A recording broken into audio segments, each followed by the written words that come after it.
кыргыз темасынын тегерегинде сөз кылабыз. Кыргызды башкаруу өтө оор экенине ынанышты. Кыргыздын мүнөзүнө окшобой тургансып атат да.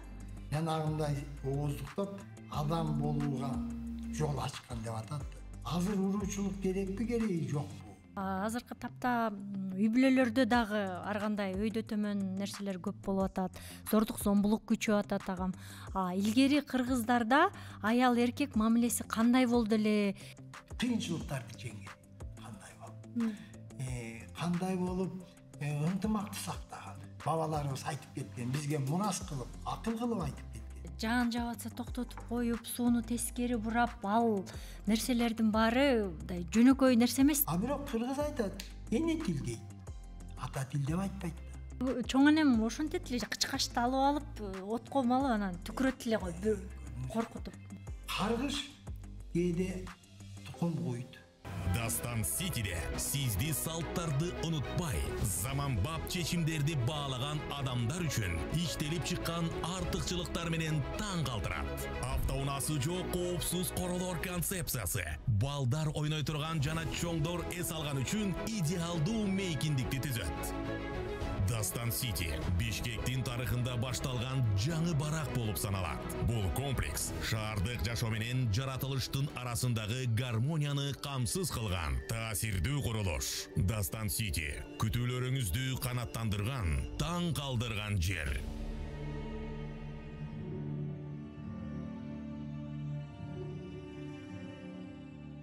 Ишенимдүү турак жай, ишенимдүү мырзадай.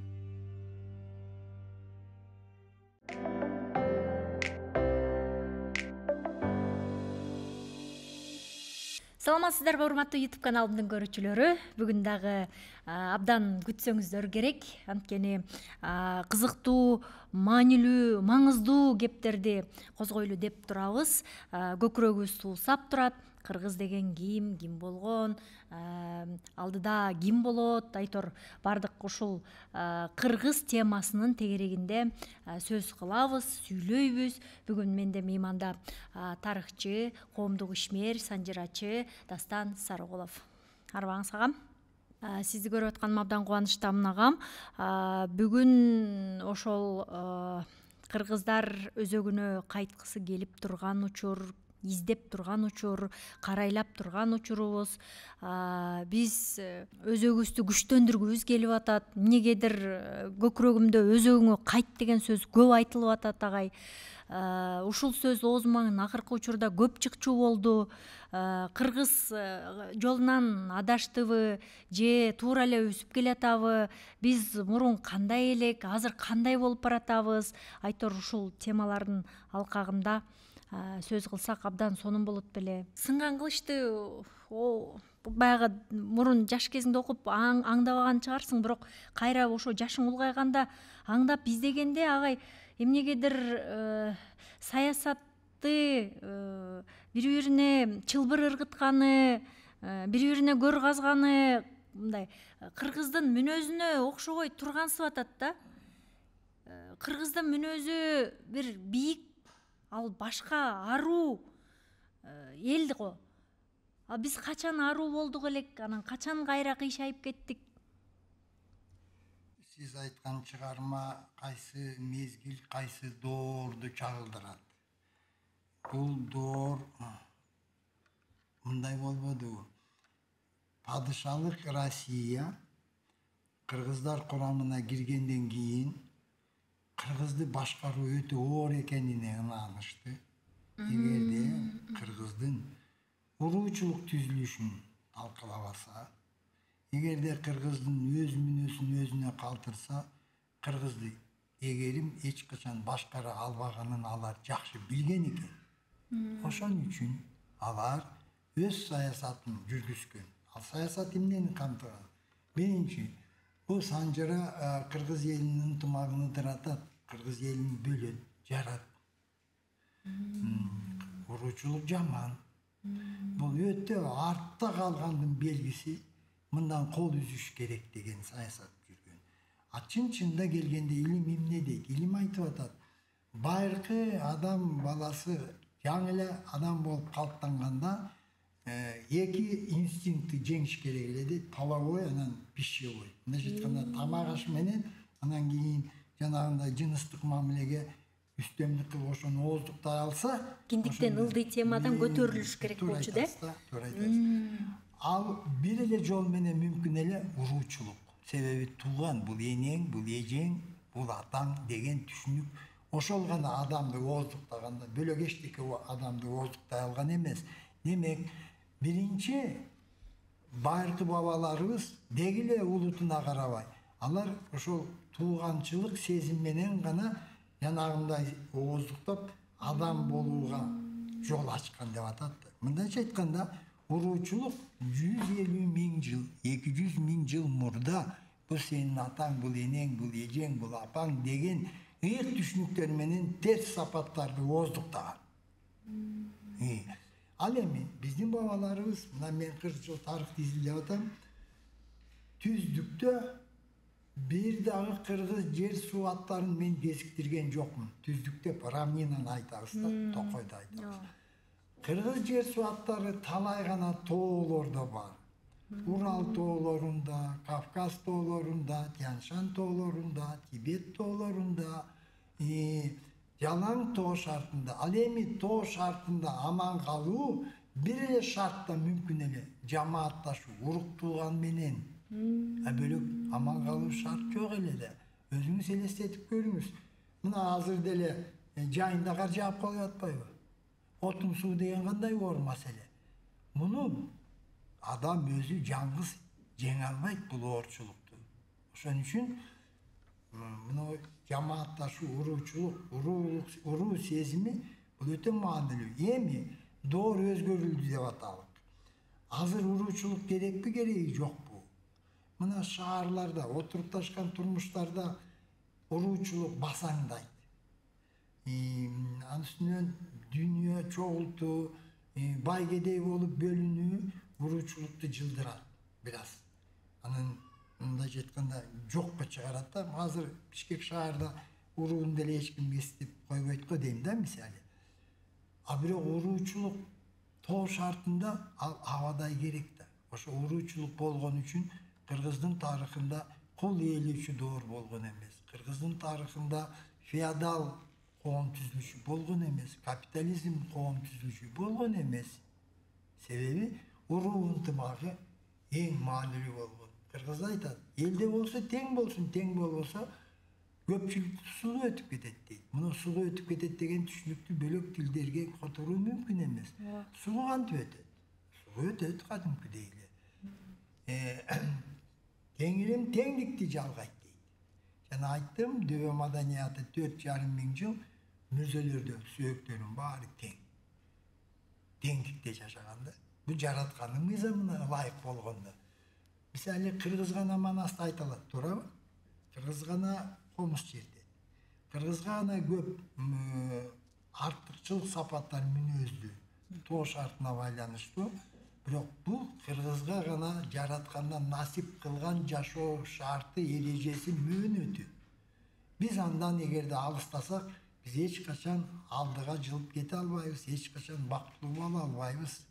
Ошон үчүн өз жолубузду биз өз ата-бабадан калган жолубузга кайрылбасак, биз алдыга жыла албайбыз. 30 жыл эгемен доору муну далилдеп берди. Жетиштүү далилдеп берди. Бизге 30 жыл бою Батыштын демократиясын таңуулап келбедиби, туурабы? Батыш баалуулуктарын таңуулап келди. Бирок эл кабыл албайт экен да. Эл кабыл албайт экен да. Тарыхта мен бир окуяга күбө болдум. 1930-жылдары Турцияда жогорку окуу жайда бир Америкадан келген профессор сабак берчү экен. Ошол окуу жайда кытайлык кыргыз окучу экен. Анан өздөрү сүйлөшүп, жолугуп, бизде турмуш мындай, сиз муну окутуп атасыз деп иши кылып, ал профессор өтө кызыгат экен. Анан жайында кытайлык кыргыздарга барат экен. Анан барып турмушу менен 1-2 жума таанышып, анан таң калат экен. Биз дейт билебиз, Кытайдын эл башкаруу ыкмалары кандай, коом түзүлүшү кандай. Силерде анын бири жок. Bu kандай? Dese andan aytıптыр tigi bir karaya kişiye aylanay. Алар өздөрүнүкүнө бизди көндүрөбүз деп майнап чыккан жок, анан кийин өзүңөрчө жашай бергиле деп койду дептир да. Көрдүңүзбү? Себеби ата бабадан кылын карыткан коомдук турмуш жашоо жол ал бөлөк кыргыздарга бөлөгү чукпайт экен да. Анан ошо профессор айтат, мен бир ай жашап калдым дейт. Мен өзүмдү мындай бактылуу буга чейин эч жерде сезген эмесмин дейт. Адамдардын мамилесин көрүп, бири-бирине кылган мамилесин, ортодо булардын наркы, маданиятын байкап, мен өтө бактылуу өзүмдү сездим дейт. Дүйнөдө ири шаарларды кыдырганда караганда, бир топ шаарларды айтат, Париж, Токио. Мен ушул жерде дейт өзүмдү бактылуу сездим дейт. Ушул эл менен бактылуу сездим дейт. Мына бул жана кыргыздар деген жыйнак бар, ошонун бирөөндө 6-томдо ошондой жүрөт, ушул окуя жүрөт. Ал киши Америкага келип, анан кийин ошону баяндаптыр да. Мен ушундай бир кызык элге жолуктум. Бул элде биринчи рухий нарк орун бааланат экен. Адам мамилелери биринчи бааланат экен деп. Мына 10 жыл мурун ушул жерде волонтер катары Япониядан бир кыз келип иштеп жүрдү. Комуз үйрөндү, мен ошондон билип калдым, комуз жеткенди үйрөнүп алыптыр. Анан айтат, мен апамды алып келейин деген ойдомун дейт. Эмне үчүн? Мынтер жерде турмуш өнүккөн десем, жок дейт. Бизде чын турмуш өнүккөн, жакшы, бирок адам менен сүйлөшпөйт дейт. Адам менен мамилелешпейт дейт. Ал жерде дейт, бир тууган элдей, бир үй бүлөдө жашайт экенсиңер дейт. Көрдүңүзбү? Мына Балыкчы шаарында бир эки эрди катын Америкадан келип 2 жыл жашап, ошол жерден сабак берип, ушул бир проекттин алкагында. Анан алар кетип баратып, абдан таң калып, абдан суктанып, биз шарт болсо дагы калат элек, бирок тиги проекттин мөөнөтү бүтүп калды. Бу кандай силер элсиңер я?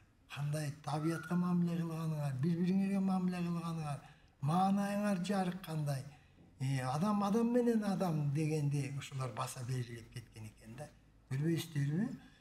Бул бизге гана таандык да. Бизге таандык.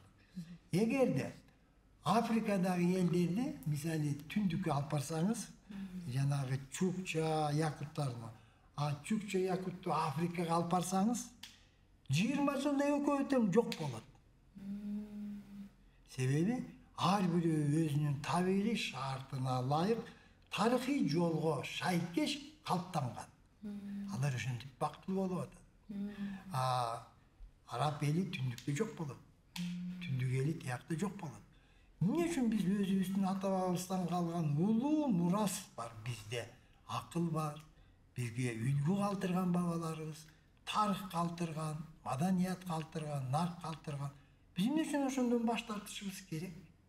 Биз көрдүк 30 жыл жакшылык деле болгон жок, туурабы? Анда өз акылыбызга келбейликпи? Анда ошол наркка кайрылбайлыкпы? Албетте азыр доор бөлөк. Мына көп айтат, эми таш доор кетти. Туугандар, таш доорунда дагы адам болуш керек эле да. Коло доорунда дагы адам болуш керек эле да. Азыркы 21-чи кылымда дагы адам болуп, адамча жашаш керек эле да. Биздин бабаларыбыз айткан, адамча жашабасаңар турмушуңар тозокко айланат деген. Күбө болуп отурабыз. Соттошуу, араздашуу, калпайтуу, ичи таарлык, кутумчулук, кой бир топ терс көрүнүштөр азыр күчөп кетпедиби? Туурабы? Туура. Мыйзам көбөйгөн сайын турмуш бузулат деген биздин бабаларыбыз. Ага күбө болуп отурабыз. Мыйзамдын көбү же толук иштебейт, иштесе тандалмай иштейт, иштесе байларга иштейт, кедейлерге иштебейт. Көрүп атабыз да, туурабы? Ошон үчүн бабаларыбыз таамай айткан экен. Мыйзам көбөйгөн сайын турмуш бузулат деген экен. Буга биз күбө болуп отурабыз да азыр. Демек, биз өз жолубузга деген маани өтө терең да. Кыргыз кандай болуп кыйынчылыктарды жеңген, кандай болуп ынтымакты сактаган. Мисалы, кыргыз айтат, ырыс алды ынтымак дейт. Эмне үчүн? Анткени 100 000 жыл мурун ким уруу ынтымагын сактай албаса, ал жок болуп кеткен. турмуштун азабынан эле жок болуп кеткен. Ошон үчүн кыргыздар айткан, ынтымак, ынтымак, ынтымак, дагы бир жолу ынтымак деп да. А уруучулук түзүлүш эмнеге алып келген? Уруучулук түзүлүш элдин ынтымак биримдигин сактаган. Анан уруу болуп кырылыша бергенибиз кийин пайда болду. Кийин пайда болду да. Кийин кыргызды жеңиш үчүн, кыргызды алсыратыш үчүн эмне кылган? Урууларды бөлүп жарган саясат жүргүзгөн. Мисалы, Ак Падыша доорунда уруу башчыларын чакырат, бирөөгө тукабадан чепкен жабат, бирөөгө тиги чыттан же ушундай. Анан алар келип эле, сага эмне үчүн тукабадан, мага эмне үчүн чыттан, ичи тардыкча баштаптыр да. Ушундай да кагыштырууда. Билесизби, 17 кылымда араб дүйнө, ислам, мусулман дүйнөнү ыдыратыш үчүн Англия Курандын 7 түрүн жазып чыккан. Атайын адистерди чакырып, Куранды жакшы билген адамдарды чакырып, Курандын 7 түрүндө 7 бөлөк кылып койгон. Аны абдан кооз кылып басмадан чыгарып, анан мусулман өлкөлөрүнө тараткан. Атайын. Анан жерде бөлөк, бу жерде бөлөк. Ошон үчүн бүгүн ислам дини 76 агымга бөлүндү. 76 агымга бөлүндү бүгүн. Буларды ынтымак болбойт. Англия ал убакта империя дүйнө жүзүндө болгон. Атайын буларды бөлүп жарыш үчүн ошондой кылып чыгарган.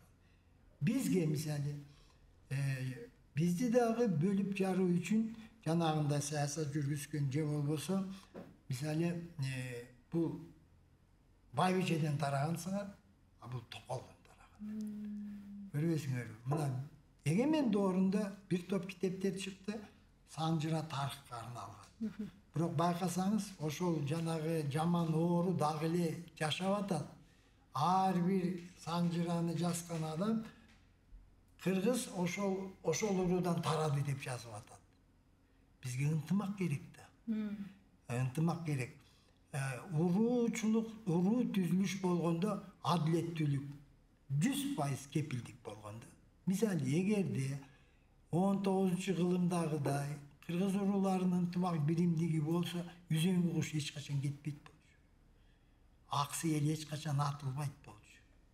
Себеби уруу жапатырмак адилетсиздик саясатка көтөрүлмөк да.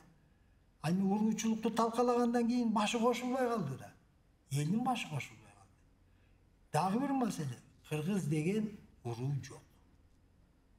Кыргыз деген уруу жок. Кыргыз деген уруу бар. Эгерде кыргыз бөлөк элдин ичинде кирип кетсе, мен кыргызмын дейт да. А кыргыз өзү кыргыздын элдин ичинде мен кыргызмын деп айтпайт. Мен баланча уруумун дейт. А бөлөк элге өзүн тааныштырганда мен кыргыз деген элмин. Кыргыздын ичинде баланча деген уруумун дейчи. Көрдүңүзбү кандай болгон? А эми азыр мен кыргызмын дегенди айтпайт, өзүнүн уруусун айтат. А кыргыз деген 40 уруунун ажыратылгыс ынтымагы биримдиги. Мына Жусуп Мамай аксакал менен мен 2006-жылы жолугуп, а киши айтып атпайбы, мен калпакчан чепкен кыргыз күрмө менен барсам абдан ыраазы болуп айтып атат. Бу ак калпак дейт. Ак мөңгүлүн элеси дейт. Бул мекенди туюндурат дейт. Калпактын кыры ошол ала тоону мекендеген кыргыз элин туюндурат дейт. А мынау чапчак 40 уруунун ошол мекен менен кыргыз элинин төбөсүндө ынтымак, мына ынтымактын белгиси, мына ажыратылгыс биримдик деп чечмелеп атпайбы. Каныкей апабыз Манас бабабыз кыр чоросуна калпак кийгизгенде айтыптыр. Мекенди, элиңерди башыңардан өйдө туткула деп. Башыңардан түссө, башыңар менен кошо кетсин. Идеология каякта. Билесизби, кыргыз баш кийимин жерге койбойт. Ооба. Ооба. Өйдө кой айлана. Ооба. Анткени ак калпак бул мекен эл. Кантип мекен менен эл төмөн туруш керек. Бул акылга сыйбаган нерсе. Өйдө койчу айлана. Анан бөлөк эч кимге берген эмес өзүнүн баш кийимин. Туурабы? Баш кийимден аттаба. баш кийимди тебелебе. Бул идеология да, туурабы?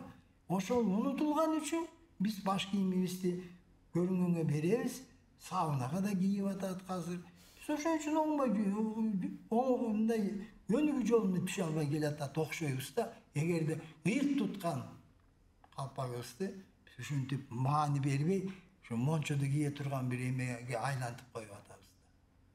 Мына эгерде баарын кошуп айтканда, уруу түзүлүшү бул адилеттүүлүктүн кепили. Адилет болбой эл жарыбайт дейт кыргыз айтат.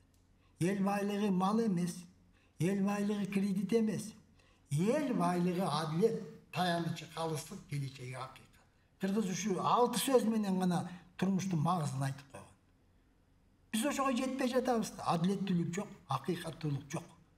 Калыстык жок болуп атат. 32 жыл кана адилеттүүлүк барбы? Эл байлыгы адилет дейт. Ушундай. Азыркы тапта үй бүлөлөрдө дагы ар кандай өйдө төмөн нерселер көп болуп атат. Зордук зомбулук күчөп атат агам. Илгери кыргыздарда аял эркек мамилеси кандай болду эле? Тең болду беле? Аялга болгон мамиле кандай эле? Үй бүлө зомбулугу угуп мен абдан кейим да. Мындай көрүнүш кыргызда болгон эмес. Мен далдеп берейин. Жөн эле аял көл, эркек сел дейт кыргыз. 4 сөз. Сел эмне мына? Сел 3-4 жылда бир болот, таппайсың, башкан шаркан. Көл түбөлүк да. Кыргыз айтат, аял кут дейт, эркек пир дейт. 4 сөз. Биз куттуктайбыз го, туурабы? Ошонун мааниси эркекке таандык эмес, аялга таандык. Куттуу сөздүн баары. Ошон үчүн аял кут дейт. Кыргыз айтат, аял үйдүн шам чырагы, тилеги дейт. Эркек үйдүн күч кубаты, тиреги дейт. Эгерде шам чырак болбосо үй бүлө караңгыбы? Үй бүлө караңгы болсо эл караңгы болот да, туурабы? Көрдүңүзбү кандай? Муну илгери эле биздин даанышман бабаларыбыз айтып кеткен, бизге мурас кылып, акыл кылып айтып кеткен. Демек, эч качан жана гендер, тигүү теңдик деген белжирген сөздөр кыргыздарга мүнөздүү эмес, анын бизге кереги жок. Жалган макен. Кыргыз аял затты үйдө кылган. Үйдө кылган эркекте. Эркек сел, аял көл деп атпайбы? Көл түбөлүк да, чайпалбай тура берет. Же болбосо жана айттым го, үйдүн шам чырагы тилеги дейт. Тилек деген сөз жанагы кайып билимине келип атабыз. Тилек кандай болуп? Ал эмне ал? Тилек эми бул сөз экен деп калбай экен. Жок. Тилек деген бул келечек, бул тагдыр, бул насип. Ошон үчүн үйдүн тилеги деп атат да. Бул эмне деген тереңдикте. Эркек тилеги эмес. Же болбосо үйдүн коломтонун оту өчпөсүн дейт. Коломтонун оту аялга таандык да, эркекке таандык эмес. Туурабы? Эмне деген тилек? Айланайын, сен кантип мындан кийин аялды эркектин кабыргасынан жарады деп кантип айтасың? Көчмөн турмуштун шартында турмуштун түйшүгү, оорчулугу 90% аялдын мойнунда да. Бала төрөш керек. Аркан жипти өзү колу менен жасаган, жууркан төшөктү, кийим кеченин баарын, анан кийин малды сааш керек, айран уютуп, тамак, отун. Эмне деген? Түйшүгү аялдын улуулугун камсыз кылганда. Бирок кыргыз айтат, эне тил дейт. Ата тил деп айтпайт да. Туурабы? Анткени ааламды ар бир бала эне менен тааныйт да. Ата менен тааныбайт. Ата байкуш тапкыч ал. Тегирменге кетти, аңчылыкка кетти, мал жайып кетти. Эне бала менен да. Көрбөстөрбү кандай? Мына бул ата бабалардан бизге калган акыл, насаат бизге да көңүл бурбайбыз. Биз батыштан ар кандай окууларды, китептерден ошону окуп алып, үйрөнүп алып, ошону даңазалап, чапкылап, чымын куюн болуп жүрөбүз. Токтой эле. Сен ата бабадан калган дөөлөт, мурас, маданият, акыл, насаат ошону чечмелеп түшүнүп албайсың. Эмне үчүн биз артыбызды салабыз мисалы да, ошол улуу билимге. Биз эмне кыйын болуп кеттикпи? Же батыш жыргап кеттиби? Батышты көрүп атабыз го, туурабы? Алар биз батыштын цивилизациясына кошулабыз деп бирөө айтыптыр, канализациясына кошулдук деп. Туура канализациясына кошулганыбызды бүгүн көрүп турабыз. Себеби мына карагылачы, тарыхта болбогон баласы атасын зордуктап коюпту. Атасы кызын зордуктап коюпту. Бу эмне ушундук? Жапайы хайвандар да буга барбайт да. Биз эмне болуп калдык? Кыргыз мындай жол бергич эмес мындай көрүнүштөргө. Мисалы эне тил дейт, туурабы? Анан кийин бирок ата журт дейт. Душмандан коргогон ким? Журтту, ата да. Эне тил деп айтканын жана айттым го эмне. Энеден дейт 1000 күлүк, атадан 1 күлүк дейт. Бул генетика менен далилденген. Кыргыз муну орой айтат, атасы жаман оңолот, энеси жаман оңолбойт. Энеси жаман эзел оңолбойт. Мунун баары турмуштан алынган нерсе. Мунун баары мааниси хадистерден кем эмес. Кыргыз ушинтип эле тарбиялаган да. Ушинтип тарбиялаган. Ошон үчүн ушул билимди, бул билим, тарбия деген эмне? Тарбия деген билим да. Бул билимди биз билим катары кабыл албай калдык. Бабаларыбыз баланы качан тарбиялаган? Курсагына бүтөлөктө тарбиялаган. Эгерде атасы bir жума, 3 күн жол жүрүп, азап көрүп келсе, ал келинчеги менен жаккан эмес 3 күн. Кан бузгат дегенде. Сонкен. Андан мурун эгерде балага өмүрлүк жар издесе, ата-энеси да байкаган. Мыктыдан мыкты чыгат, жакшыдан жакшы чыгат деп, баланчанын кызы, түкүнчөнүн кызы. Мына тарбия качан башталган? Анан жаш келин бар үй бүлөдө келин кечинде ишке чыккан эмес, чочуп калбасын деген. Курсактагы баласына зак кетпесин деген. Көрдүңүзбү кандай? Анан талгак болуп калганда аны дагы аярма менен кылган. Көрдүңүзбү кандай? Бул медицина жагынан денеге мукташтык да, талгак болуп калган. Айтышат, жолборстун жүрөгүнө талгак болуптур, ар кандай деп. Эми бала төрөлгөндөн кийин, төрөлгөндө эле киндигин кандай кылып кескен, ким кескен? Бул өтө маанилүү болгон. Киндиктен кан балага толук агып өтмөйүнчө киндикти кескен эмес. Азыр доктурларда инструкция менен шарт эле кесип коет. Бул иммунитетке абдан таасир берет экен. Көрдүңүзбү? Баланын тону азыр свалкага кетип атабы? Кыргыз анткени эмес. Ырымдаган, ит куш жетпеген, адам баспаган жерге тонду сактаган, бекитип койгон. Теберенди да калбасын деп. Мисалы, кээ бир учурларда кайып дүйнөгө байланыштуу. Каргыш кээде тукум куйт. Мен бир урууну билем, жоокер. Кыргыздын ичинде өтө жоокер. Тарыхта белгилүү. Атын айтпай эле коеюн. Өтө жоокер болгон, өтө көп кан төккөн. Бүгүнкү күнгө чейин ынтымагы жок.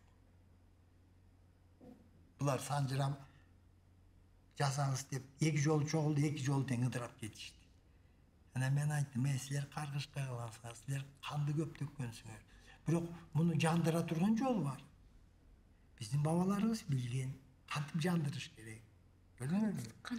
Кантип ушу муногу балдардын тонун ырымдаш керек. Ошондо жартылай жандыруу мүмкүн. Көрдүңүзбү кандай? Булардын башы кошулбайт калса. Андан кийин бала төрөлгөндө эмне кылган? Чачынын учу менен таңдайын кычыштырып окшуткан. Эмне үчүн окшуткан? Курсакта азыктанган да бала. Ичегинин баары курсактагы азыктын иси бар. Аны чыгарыш керек. Кустуруш керек. Себеби ал зыяндуу. Эми белки тамак өтүп атат да. Курсактагы азыктанган бир, анан бу дүйнөгө келгенден кийин эне сүтү менен бөлөк. Ошон үчүн кустурган. Ошону жасабаган балдар ичи ооруп, күптүү болуп, көпкө чейин кыйнап, ыйлак болуп ушундай. Көрдүңүзбү кандай? Көрдүңүзбү кандай? Биз билими жок бабалар деген, апалар дегенде азыр кандай билими жок. Дагы улантайын, билесиз, бешикке бөлөгөндө дагы кандай ырым кылган. А бу жөн эле ырым эмес экен.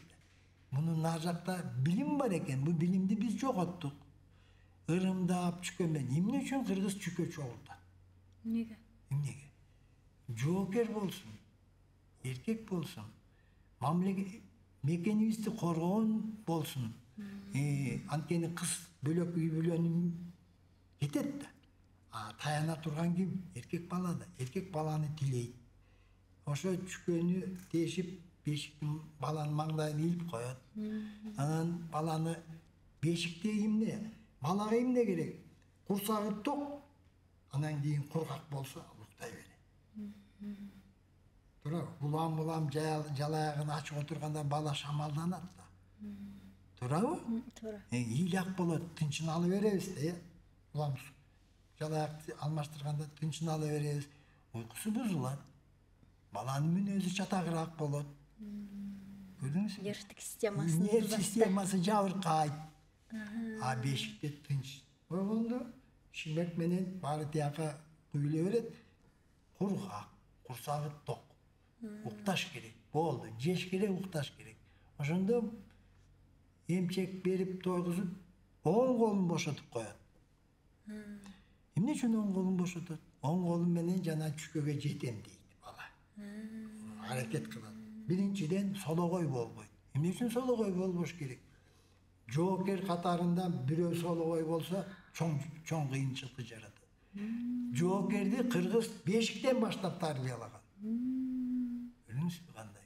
Даанышмандык. Келечекке кам көрүү, келечек үчүн жоопкерчиликти сезүү. Ушул жерден байкасак болот. Андан тышкары оң колун мындай координацияны күчтүү кылып, оң колун даярдайт кыймылга, жоокерликке даярдайт. Көрдүңүзбү кандай? Анан эми мына кырк чачын алат, туурабы? Бул эмне үчүн? Албай койсо эмне болмогон? Курсактагы чач ал бөлөк. Келечекке чач болуп бербейт. Бирок 40-на чейин баланы эч кимге көрсөтпөйт, туура? Анткени бала көтөрө албайт. Бирөөдүн көзүн көтөрө албайт. Энергиясы алсыз болот да. Ушундай. Анан эми мына буламык. Кыргыздын буламыгы бул илим дагы таба элек да, мындай ток, мындай пайдалуу буламыкты кыргыз гана билет да. Буламык менен азыктандырган бала, буламык менен баккан бала беттери тултуюп ушундай болот. Күчтүү болот. Бала кезинде ден соолугу калыптанып атат, мүнөзү калыптанып атат. Көрдүңөрбү? Анан 2 жаш деп коелук. 2 жаш болгондо тамтың этип басканда тиричиликке баланы кошот биздин бабаларыбыз. Мисалы, атасы атты токуйт. Күндө жолго чыгат да. Алып келет да тискинин кармаптыр деп коет.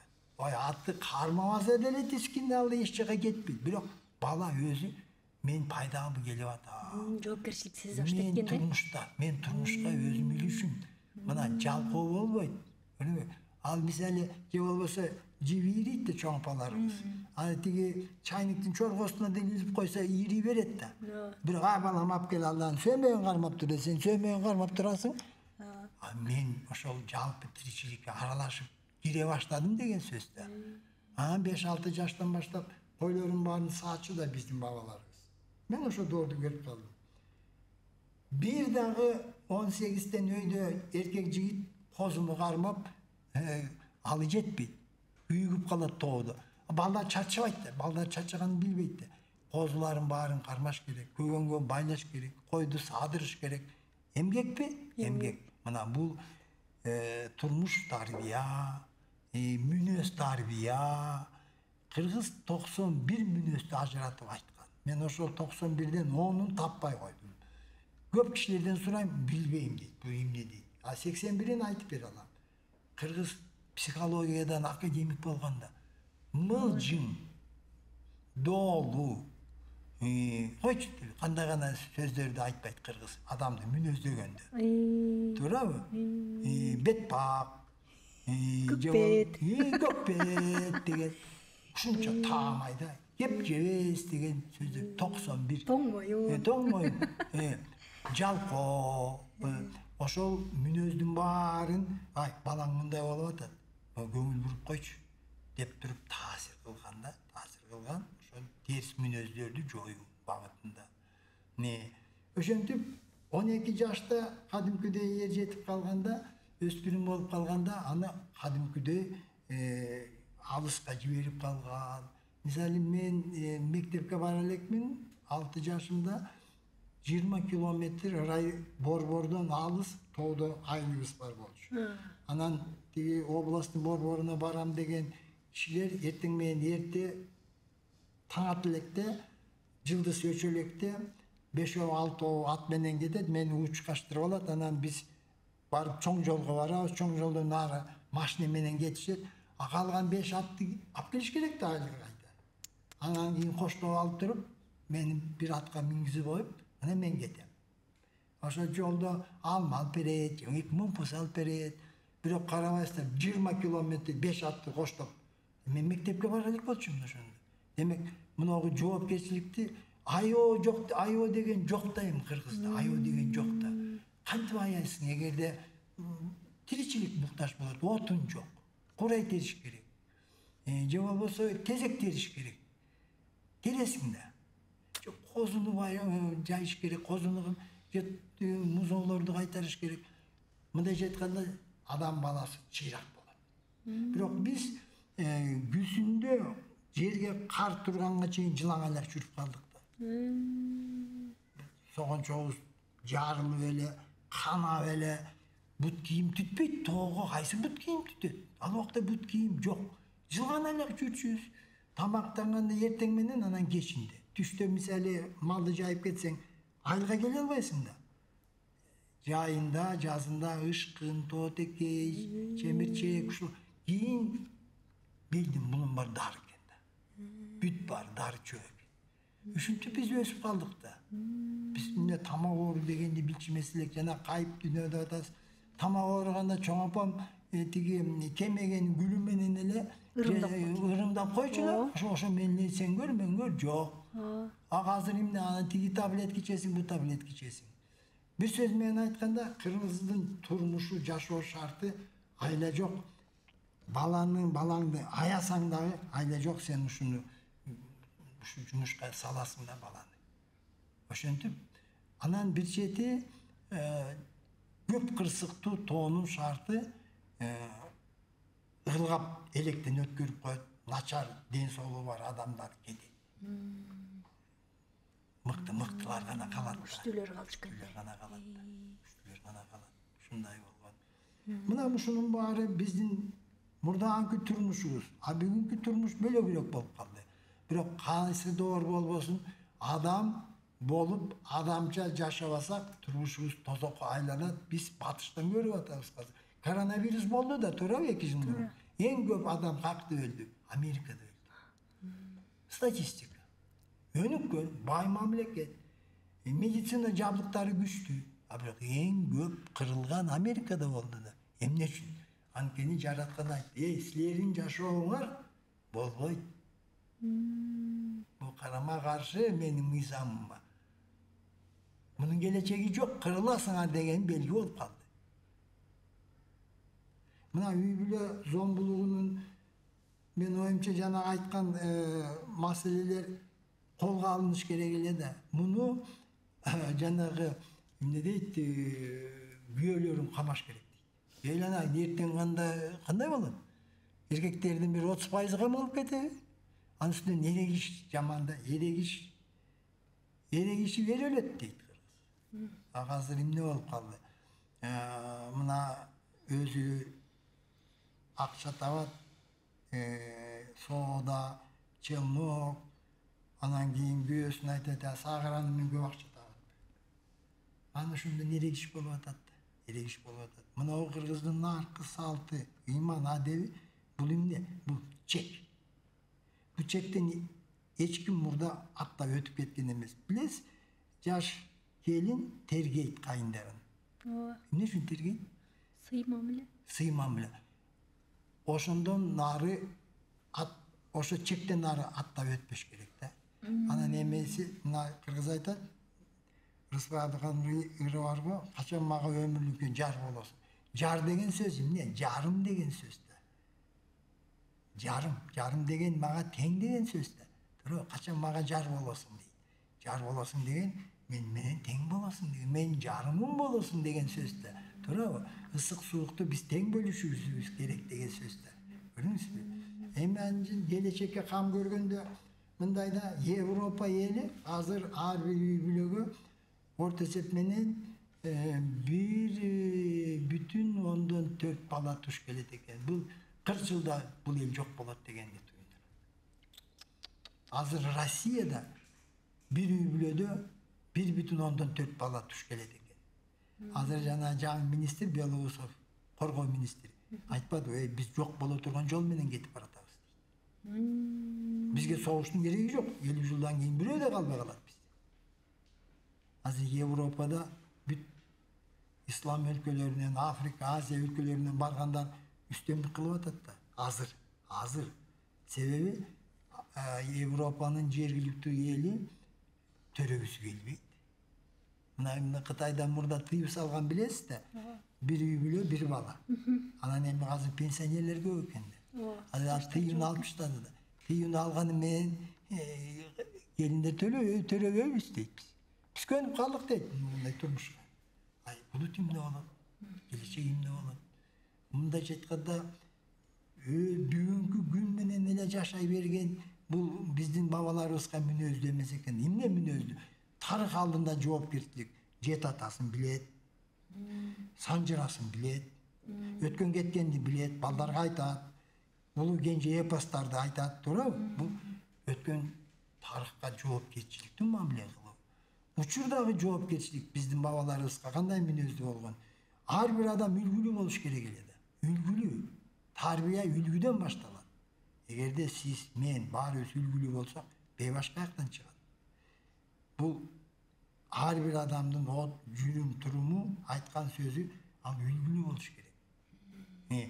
Келечекке кам көрүү эмнеден башталган? Тарбиядан башталган. Биздин бабаларыбыз сенин балаң, менин балам деп ылгап отурган эмес. Айланайын, сен мына жериң жакпайт, мына жериң мындай. Келечекте бизди уят кыласың. Бизди жер каратасың, айланайын.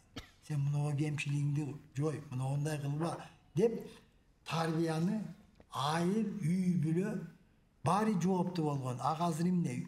Үй бүлө мектеп дейт. Мектеп үй бүлө тарбияласын дейт, туурабы? Мектепте адистерди тарбиялайт, адамды тарбиялабайт. Биздин мектептерде максат жок адамды тарбиялоо. Туурабы? Сабак берет, инженер бол дейт, механик, юрист бол дейт, ошого билим берет. Адам болууну ким тарбиялайт? Коом тарбиялаш керек. Байкаңыз, эгемен жылдары 30 жыл болду. Биздин эл башкарган депутат, министр, президенттердин оозунан намыс деген сөздү биз көп угабызбы? Уят деген сөздү көп угабызбы? Абир деген сөздү укпай калдык го. Туурабы? Мунусуз кандай? Мыйзам адамды боорукер кылбайт, ыймандуу кылбайт. Мыйзам адамдын ач көздүгүнө чек коет болгон. Мындай кылсаң жазаланасың, салык төлөбөсүң, жазаланасың, мындай кылсаң камаласың, айыппул төлөйсүң деген. Бирок адам болуу деген саясат жок да. Чоң кемчилик. Ошон үчүн биздин ата бабаларыбыздан калган үлгүлөрдү тизмектеп отурсак түбөңүз. Себеби турмуш таш доорунда дагы, коло доорунда дагы, азыркы доорундагы дагы эгерде адамча жашабасаң, анда бактылуу болуп кете албайсың да. Мынагу бир мамлекет, Бутан мамлекети бар Индияда. Бактылуу министрлиги бар экен. Өзүн адам канча бактылуу сезет. Элмирбек Раматылык Иманалиев айтып атпайбы? Шаар чоң болгону менен дейт, мен айлыман тар экен дейт. Мен дейт бара калып жатып, арктагы сууду иччимин дейт. Барып туруп тиги тияка чуркап, бияка чуркап, аалам тең эле дейт. А биякта Бишкек чоң дейт, бири-бири менен сүйлөшпөйт эч ким, бири-бирине жылуу сөз айтпайт дейт. Ушундай. Аял эркек мамилеси дагы абдан өзгөчө болгон деп жана кадр сыртында да айтып берип атпайсызбы? Жолдошу каза болсо, жубайы дагы сенсиз жашоо жок деп чогуу көргө жаткан деген сынды. Бул Киселевдин китебинде Афанас Андрон маданиятындагы дөбөмөзөлөрдөгү табылган сүйөктөр эрди катын болуп 18% түшөт экен да, 18%. 100 адамдан 18'i ушинтет экен. Бул эмнеге байланыштуу? Бул чын эле бири-бирине болгон сый, бири-бирин ыйык тутуудан калган сезим да. Анан адерде жазып атат, аял кишилер көбүнчө эрдин артынан эмне эркектер көп кырсыкка учурайт да. Аңчылыкта же болбосо согуш болот, жадак болот. Ошон үчүн өзү кошо сенсиз мен жашабайм деп өзүн кошо анан айтып атат жерде кандай кылып бир-эки учурларда жебе менен артынан жүрөк аткан экен. Калган учурларда суу ичип эле кошо кеткен экен. Эми мына мисалы жана арулук жөнүндө сөз кылып атабыз. Мынага Арилер деген китеп. Бул китеп 1920-жылы чыккан. Бул Гордон Чайлд деген Британия тарыхчы ушу китепти жазган. Жана неолитическая революция деген сөздү ушу киши киргизген илимге. Бул киши эмне деп атат? Мына мен окуп берейин. Ари элдерине эмне бул киши мынтип айтып атат.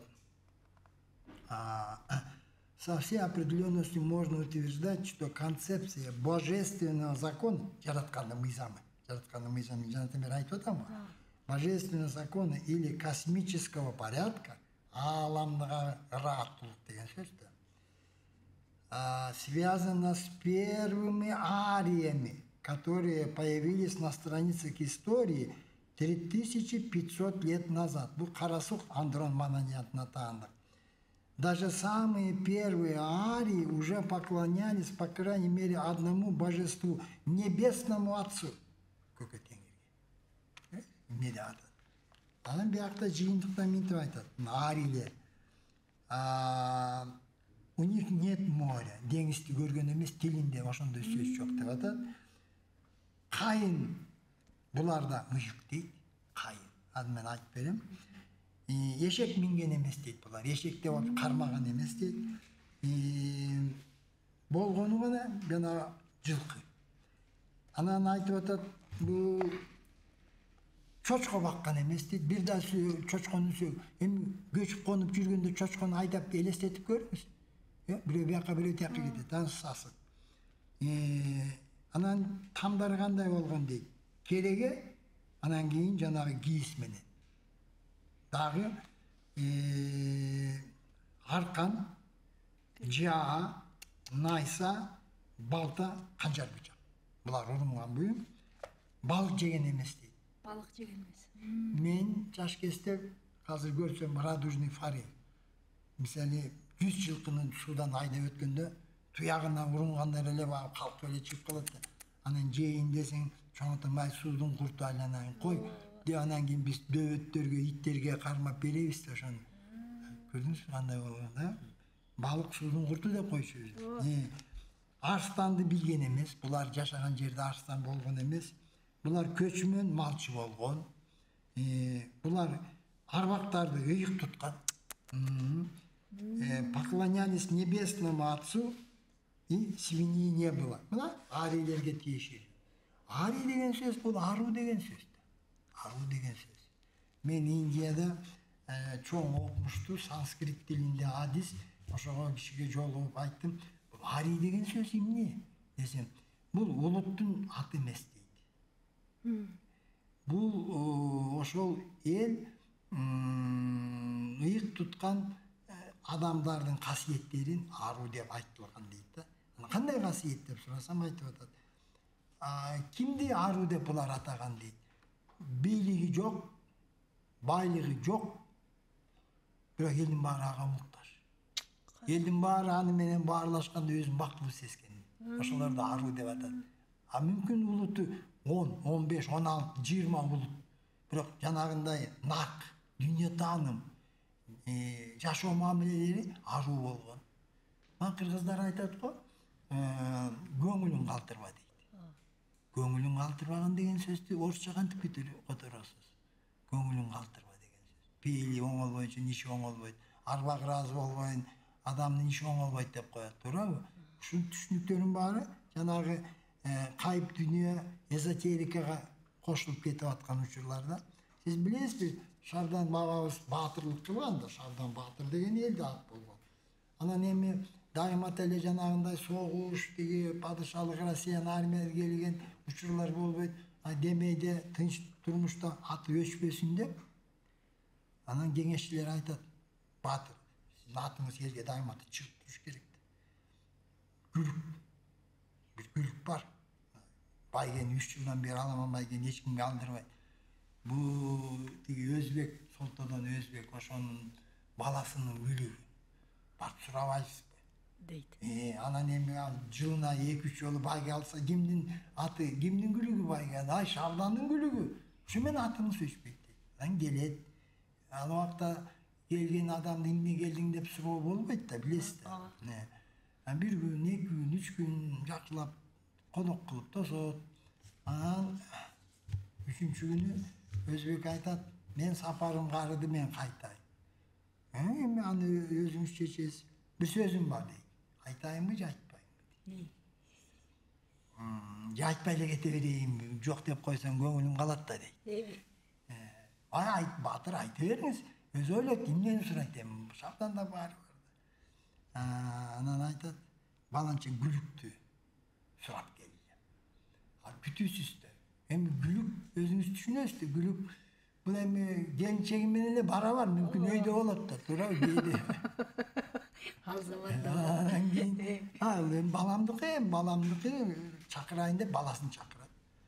Анан айтат, балам, баатыр сурап бериптир күлүгүн.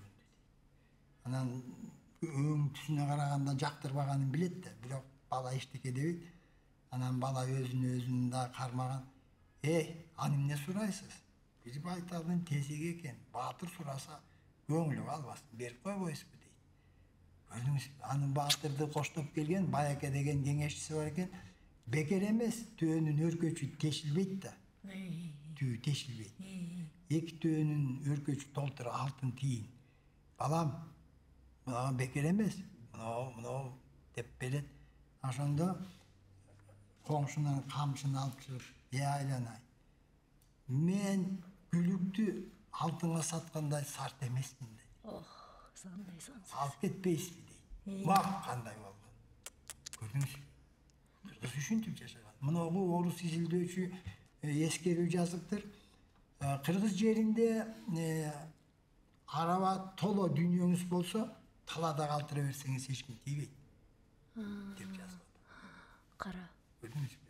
Себеби Кыргызда өлүм жазасын Кыргыз элинде эч ким чыгара алган эмес. Кыргыз элинде эч ким, буну билип койгула. Эл гана чыгарган өлүм жазасын, эл өзү аткарган. Өч алуу болбосун деп таш бараң калган, ким канча таш кырыткан эч ким билбейт.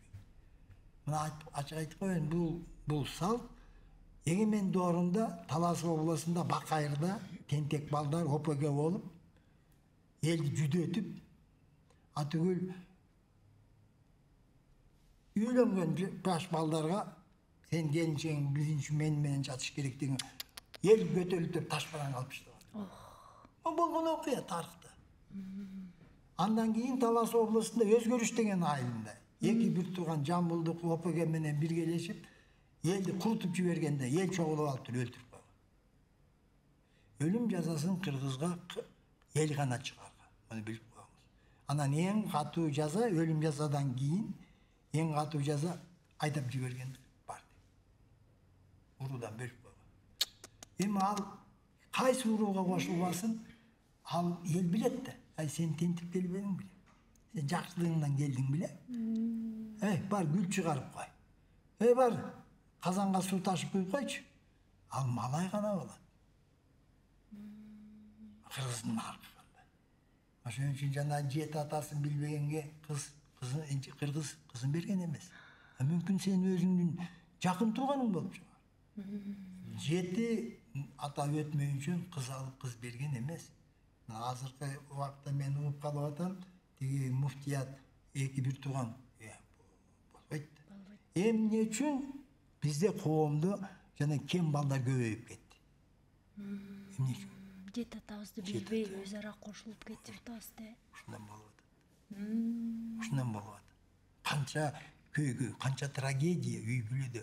Мен интернеттен көрүп калдым, бир акушер врач эс алууда экен, 70-тен ашып калган окшойт. Ошол айтып атат, Совет учурунда Бишкекте 3 бала болчу дейт бизде учурда. ДЦП. Азыр ар бир көчөдө 5 дейт. Буну качан ойлонобуз биз келечек жөнүндө? Мен азаттыктан угуп калдым. Атайын иликтөө болгон экен. 2 миллион тукумулуу жашындагы эркектерден 450 миң тукумсуз. Келечекти эмне ойлобойбуз? Келечектен кам көрбөйбүзбү биз? Туурабы?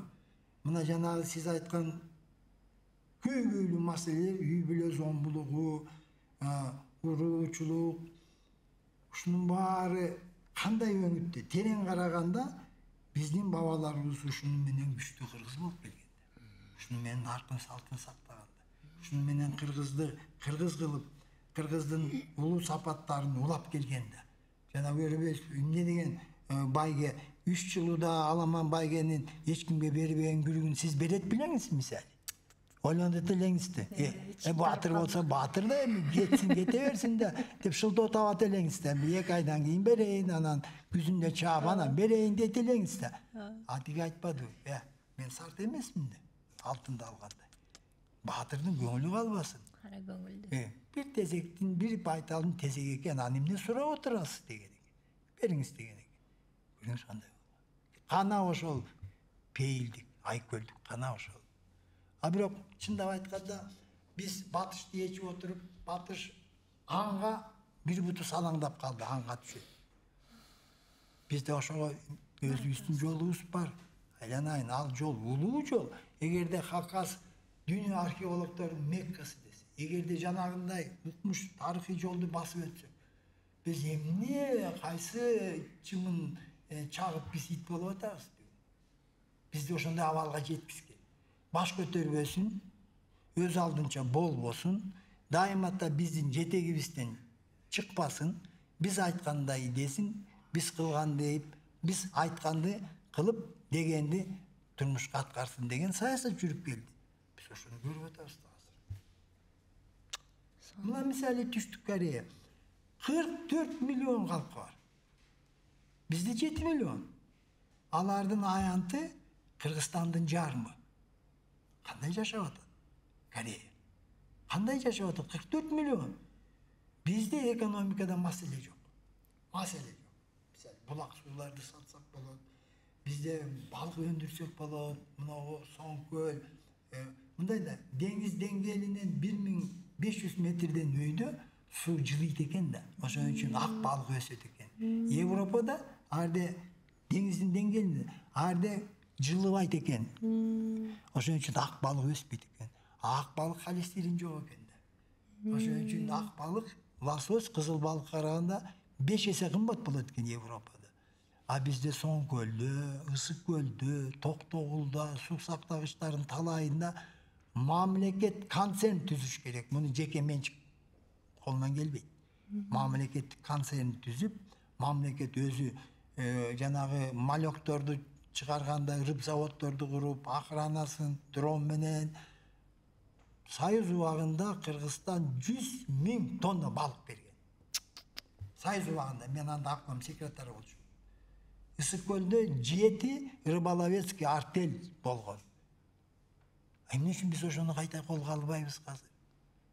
Экономикада маселе жок. Бизде экономикада маселе жок. Буйрус. Жөнүндө сөз кылуу да кереги жок.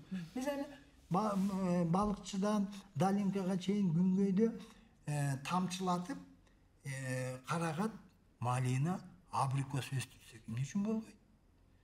Баткенде мисалы жылына 100.000 гектар, 100.000 гектар канча адам жумуш менен камсыз болот?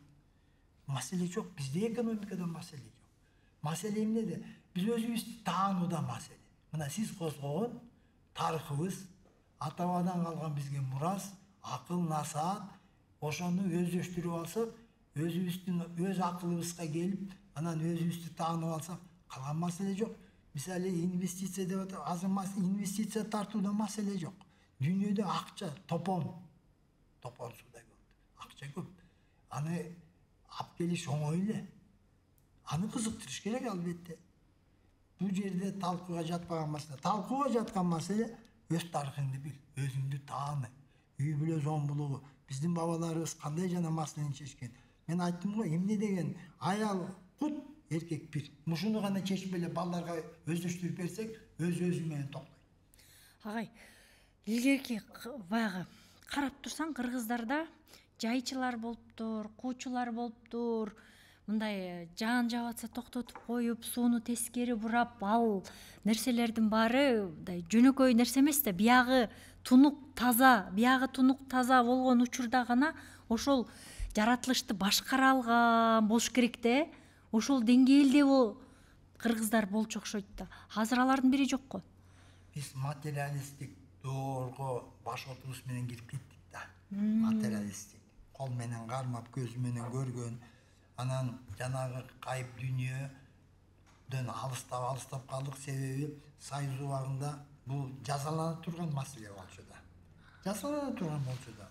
А түгүл орто кылымдарда Европада ведьма деп 3 миллион аялды өрттөдү да. Европада 3 миллион аялды ведьма деп өрттөдү. Болгон окуя. Бул тарыхта жазылып турат да. А эмне үчүн биздин бабаларыбыз муну сактаган? Себеби Европада бул динге, католик менен протестант динге шайкеш келбеген да. А биз тоонун шартында ошого муктаж болгонбуз да. Ошого муктаж болгонбуз. Окуй түлө берелик, мындай кырсык көбөйүп кетти деген. Же болбосо жана өзүңүз айткан куучу, азыр дагы куучулар пайда болду деп мен угам да. Мен угам, болгондо да эркек балдай болуп атат куучу. Биз билбеген көп нерсе бар экен да. Көп нерсе бар. Мисалы, бир Сарбагыштан чоң баатыр, Эсенкул баатыр. Ошо киши бала көрбөй, анан эмне кылыш керек? Мана сугуш керек. Барып мана суга. Ошондон кийин анан боюна бүтөт келинчегинде. Муну кандай түшүндүрөбүз? Мен билбейм муну кандай түшүндүрөбүз. Бул мындайда мээ, анан көкүрөк туюм. Көкүрөк туюм улуу өйдө. Мээ жетпейт, а көкүрөк туюм жетет. Бул касиетте биз эмнени айтабыз? Адам үйрөнө албайт. Мисалы, Арстанбектей, жеңи жок бабабыздай, мындай акын болуу мүмкүн эмес, муну үйрөнө албайсың. Бул касиет. Берилди же берилбеди? Манас айтуучу, чыныгы манас айтуучу. Муну үйрөнүү мүмкүн эмес да, миллион сапты. Кантип айтабыз? Бул жараткандан кыргызга насип кылган касиет. Ошол эле эмчи, домчу, анан кийин куучу, же болбосо мына киринелеп калыптыр деп коет, көзү күп калыптыр деп коет, эпкин уруптур дейт. Үчөө үч бөлөк. Бирок бул эмнеге байланыштуу? Эфирный тело, астральный тело деп атпайбызбы? Ошол жердеги көйгөй жаралганда бабаларыбыз билген экен. Же болбосо мынагу учуктап коет дегенди угуп калдыңыздар. А көрдүңүзбү? Көргөн жоксузбу? Чоң энем ошентет эле кычкачты алып отко малып анан түкүрөт эле го, коркутуп, чочутуп. А көрсө бул чоң маселе экен да. Себеби мисалы бүт адамдын сырткы денеси бүт нерв экен. Бул нервдин баары ички органдар менен байланышкан экен. Анан жанагындай учуктап бүрккөндө суу бүркүп, нервдер сескенип ички органга өзүнчө бир таасир беришкен да. Мына азыр Афган эли медицина тейлөө өтө артта калган, бирок учуктоо булар сакталып калды. Көп учурларда учуктап коеюн деп, учуктап элем этип коет. Мына ушунун баары билим болгон бир убакта. Билим болгон бир убакта. Анан материалисттик доор үстөмдүк кылганда койчу деп таштап койду. Дагы бир кейиштүү көрүнүш, ошол касиетке ээ болгон адамдар касиетти карманбаса ооруп калышчу экен, канча тагдырлар талкаланып кетти. Бул эми элдин байлыгы да, ачык айтканда, элдин байлыгы. Бирок доор булганыч болгондон кийин таасир берип, алар дагы пендечиликке өткөн учурлар көп да. Депутаттын жолун ачат, анан ишкерлердин жолун ачат, жаратканга жакпайт экен. Касиетин акчага сатып ачпайбы? Ошондой экен. Бул көп сакталбайт. Бул кетет. Кол үзөт андан. Анан дагы жоопко жазаланып калат да. Жазаланып калат. Сиз билесизби, кыргыз мазарды көп басат, туура? 3 нерсеге кыргыз тыюу салган мазарга барганда, кайсы нерселерге тыюу салган? Жылаң баш киргенге. Жок. Андай эмеспи? Анда билбейм. Чоң маселе мындай. Бирөөгө жамандык сураганды кыргыз тыюу салган мазарда. Мансап, байлык сураганга кыргыз тыюу салган. Сен мазарга барасың, байлык сураба. Мансап сурабайсың сен. Көрдүңүзбү? Бирөөгө жамандык сурабайсың, калганын баарын сура. Ушуну ойлонсоңуз, кыргыздын арулугу өзүнчө көрүнүп турат. Сен жараткандан сура, ден соолук сура, жол ачылсын, жакшылык сура, бирөөгө жамандык сурабайсың. Көрдүңүзбү? Бу дагы эмне деген улуулук? Тыюу салынган. Бийлик сурабагын, мансап сурабагын, депутат болом дебегин, аким болом дебегин сен мазардан барып. Көрдүңүзбү кандай? Эмне үчүн ушунун баарын биз балдарга окутпайбыз? Мен бир нерсени ачык эле айтып коеюн. Биз Союз учурунда калыптанган программа менен окутуп атабыз. Дагы эле ошол. Союз кетти. 10 миң тарап кетти. 30 жыл өттү. Биз али ошону окутуп атабыз. Өзүбүздүн тарыхыбыз мен четин айтып бердим го. Багы эле Куликовский битваны окутат. Багы эле Илья Муромецти окутат. Айланайын, бизге бул эмне керекпи бүгүнкү? Биз ошол Союз тарап кеткен доорго тырмышып, мыкчып, ошону карманып отурабыз. Турмуш бөлөк азыр, мезгил бөлөк.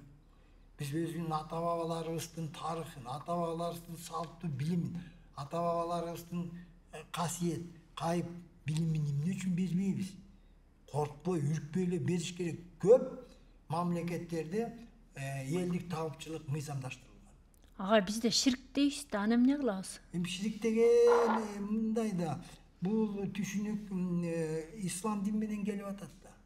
Ислам дин менен. Бирок кыргыз аны түшүнбөй атпайбы? Ага, биз исламдан да мурун жашап, башка университет болчубуз. Азыр кайра ислам менен алипени окуп атканыбызды эл билбей атпайбы? Аны кантип түшүндүрөбүз? Ошо билбей жатат. Эми ачык айтканда, эгерде берде күч менен, мыйзам менен маселени өзгөртүү болбойт. Берде маалымат бериш керек. Жана мен сизге айткан тарыхты чечмелеп, чайнап оозунан бериш керек. Ошол тарыхый жолдо биздин бабаларыбыз кандай улуулукка жеткен, салттуу билимдерин кандай өздөштүргөн, касиетти кандай кылып карманып жүргөн. Ошону жакшылап эле көкүрөгүнөн коюп койсок, ал өзү айтат. Болду. Мага кереги жок. Тигинин да кереги жок, шириктин да кереги жок дейт. Биз ушуну көңүл бурбаганыбыз жаман болуп атат, себеби эгемен доорунда сөөк талашкан учурлар болду. Болдубу, билесизби? Мүзөгө койдурбай, бул мүзөгө. Анан көр талашкан учурлар болду. Кудай талашкан эл эч качан ынтымакка келбейт. Кудай талашкан эл эч качан ынтымакка келбейт. Биздин бабаларыбыз көкө теңирим жалгасын деп, бабаларыбыз жанагы үй бүлө зомбулугуна, биздин бабаларыбыз айткан атабыз нур деген. Атабыз нур. Нур. Ааламдан келген нур. Энебиз жер. Каныбыз суу, жаныбыз аба деген. 4 стихия менен жашаптыр. Ушу менен жашаган. Анан Кыргыз айтат го, суу өмүрдүн булагы дейт. Көз өткөн адамга суу түгөнүптүр деп коет. Туурабы? Туурабы? Көрдүңүзбү? Ошон үчүн бул 4 ыйыктыкты кыргыз дайыма да айткан, ошону карманган, ошого ишенген, ынаанган, а жөнүндө ойлоп да отурган эмес. Кыргыздын көп түштүктөрү, түпкү түштүктөрү 2 жаштан 9 жашка чейин балада калыптанып калганда. Андан ары кошулуп турган, бирок өзөк ошондо калыптанган. Ошон үчүн кыргыз көп учурларда мээси менен иликтебейт кыргыз. Көкүрөк. Арам жукпайт койчу эле. Аны иликтебейт, анан тиги бу деп таразанын биягына тиягына койбойт. Себеби ошо тарбия, түпкү түшүнүк күчтүү. Ал дароо эле маалымат алганда көкүрөк айтат, муну болбойт дейт. Муну жакшы калып келбейт дейт. Туурабы? Туура. Биз эмне үчүн ушундай жолго кайта багыт албайбыз? Биз эми көрдүк, мына 30 жыл эми жана батыштын капитализм баарын көрдүк. Эми акылыбызга келбейликпи? Туурабы? Эгерде бизге таяна турган эчтеке болбосо, эгерде биз бирөөдөн бирдекени муну өздөштүрүш керек десе, анда кыйыныраак болот эле. Папа Рим Мексикага барды 3 жыл мурун. Арды Папа Римди Кудай катары тосуп алышты да. Алар да тиги эмеде католиктер да 130 000 адам аэропорттон тосуп турушту. Түз трансляция Евроньюстан мен көрүп турам. Анан Папа Рим эмне деди? Мен кечирип сурайм деди силерди. Биздин бабаларыбыз силердин маданиятыңарды, силердин кулк мүнөзүңөрдү түшүнбөптү, силерге көп жамандык кылган экен. Силерде бир билим бар дептир. Адамзат ал билимге муктаж. Ал билим кандай? Табият менен эриş аркак жашоо билими силерде бар экен деп атат. Ушу билимди силер адамзатка жайылтуу милдетиңер турат дептир. Кыргыз табият менен эриş аркак жашаганды кыргыздан үйрөнсүн да, туура. Биз ушуну эмне үчүн бренд кылбайбыз? Бренд кылуу. Эмне үчүн? Курсак кайры менен эле жашап отурабызбы? Жоң атам айтчы. Ай балам, торпокту короодон айдап чыксаң, кечке арык бойлой эле курсагың тойгузат. Сен торпок эмессиң. Сен курсагың менен жашабагын. Сен адам болгон. Качан адам болосуң деп тамашалап койчу. Тарбия деген ушу. Тарбия деген ушу. Мына Компартиянын тарбиясын биз көрдүк. Мен Компартиянын мүчөсү болчумун. Жаман болгон жокмун. Бирок Компартиянын да материалисттик көп бир топ туура эмес мамилеси бар эле. Мин деп койсоң жумуштан айдап коюп жиберет, партиядан чыгарып таштайт. Туурабы? Туура. Бирок түпкү тарбия партиядан эмес. Чоң атамдын тарбиясы. Жукпайт айланайын, буга жолобо. Мына менчиктештирүү доор болду го. Бүт мүлктү менчиктештирбейди. Менин Госпонд имуществону жетектеген. Эгерде мен алкымым чоң болсо, 3/1 менчиктештирип алып болчумун. Бирок чоң атам айткан жукпайт деген. Ушул күнгө чейин мен бир менчиктештирген эчтеке жок. Негизи эле кыргызга арамдык жукпайт экен, агай. Арам жукпайт. Биз улуу элбиз. Улуу дегенибиз биринчи байык. Экинчиден аруу, жараткандын мыйзамын ыйык туткан элбиз. Үчүнчүдөн биз дүйнөкор болгон эмеспиз. Себеби кыргыздын дүйнөкорлугу боз үйдүн аянты менен чектелип койгон. Боз үйгө канча дүйнө батырасың? Көчкөндө канча дүйнөнү алып көчө аласың? Ошо менен кыргыздын дүйнөкорлугу чектелип койгон. Ана кыргызда бийлик болгон эмес да. Падыша, фараон, император болгон эмес да. Эмнеге талашасың? Кыргыздар мындай да отурукташкан элди көрөт да. Анан айтат, агам кем болсо булар өздөрүн 4 дубалга камаган, бу келе соготур, бу эмне? Ал эмнеге бу суктанат? Отурукташкан элдин эмнесине кыргыз кызыгат? Өзү дете ашуудан ашуу, керемет тоодо жүрсө, көчүп конуп, курсагы ток, табиятка рахаттанып жүрсө, эмне кылат ал? Туурабы? Биз эркиндигибизди баалап аптырбыз, Ошондой болду да. Көрдүңүзбү кандай болду? Уланта бериңиз сурооңузду эми. Эми ушундай журт баягы кандай десем, журттун аксакалы болуп аткан соң ушу кыргыздын өзөгү тууралуу, улуулук тууралуу көп нерсе билип аткан соң мындай журт атасы, ажоолору менен жолугуп, мындай кылалы, тиндей кылалы деп өзүңүздүн аксакалдык кеңешиңизди бердиңиз беле? Биринчиден Кыргызда бир чоң институт бар эле, чоң ата чоң апа институту бар. Тайне. Бул өтө керемет институт эле да. Мындай коомдо. Себеби мен чоң атамдын колунда тарбияландым. Менин инилерим чоң атамдын колунда тарбия көрбөй калганда, алар жаман эмес, бирок алар бөлөгүлүү. Башкача. Биз чоң ата чоң апа институту менен өзүнчө бир чоң дүйнөдөн кол үзүп калдык да. Ошолор менен көп нерсе кетип калдык ушу да. Азыр Канадада мындай кылып алыптыр. Карыган адамдардын үйү бар да. Бала бакча менен ошол үйлөрдү бириктирип атыптыр. Канадада.